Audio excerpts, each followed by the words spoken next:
I like to start this recording. There's some primer on a brand new cooler here. I just want to bring that to you guys' attention because we will be using the same color primer. This is right underneath the pressure cooker in the kitchen line. I mean, this is your brace.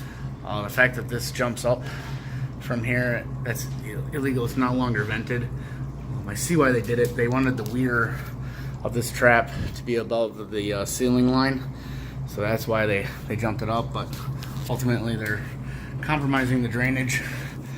Same thing here, some pour bracing and the jump up again. That line's heading back that way. This line, if you look at it from this perspective, you can see it go down in pitch. Right at that Y on its back, it does that jump up again, which is also a code violation. And then it goes up. So right where that Y is, there's a constant water, and I think you guys know about it because there's some kind of a paper or rag there collecting the drips. The pipe's just really poorly installed, ultimately. Moving forward to this location over here.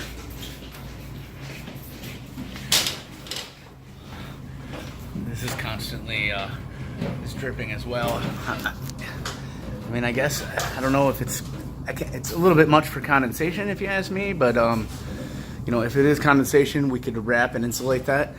But I would say rerun this and then see how it works thereafter. But this bracing is very poor through here. None of your water lines are braced properly either. Right here, looks like when they installed this drain here, they had some give. The repair is quite questionable.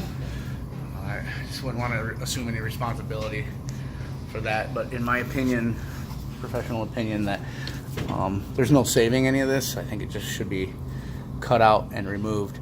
Also, at that end down there, you'll notice that there's a floor drain, and there was that one, a couple of floor sinks, none of them in which has a vent, so none of this is actually vented either.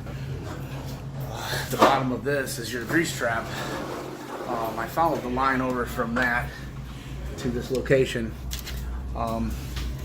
This is the vent where that little pipe comes up. There's some dripping, which is indication to me that that's water's rising up out of that, potentially, and dripping out. But on the inlet side, there's supposed to be a flow control.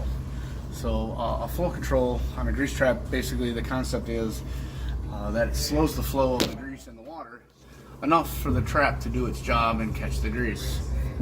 This is something also that should be cleaned out. I have some companies that I do it for, like a Williams-Sonoma. We're doing it twice a year. Other restaurants are monthly. It's just a matter of your usage.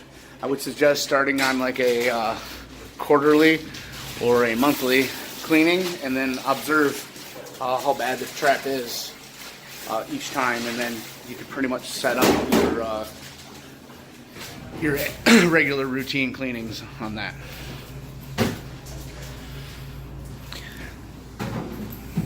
Down here underneath this sink, this is the air gap situation. We could potentially use that drain in the ground to bring a stack up here to catch those two drains. Part of the problem is why they did what they did. There's a structural beam there that they're below. So they were fighting with height issues, trying to maintain, and ultimately, I think it could have been done better, but I don't want to step on anybody's toes. But we could go underground here and bring a stack up to the right over here as an option. Or the other option would be to rerun these drains, and you might see traps like here.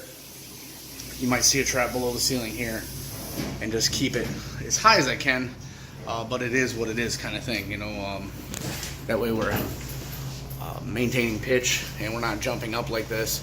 And then also at the end over here is like a floor drain.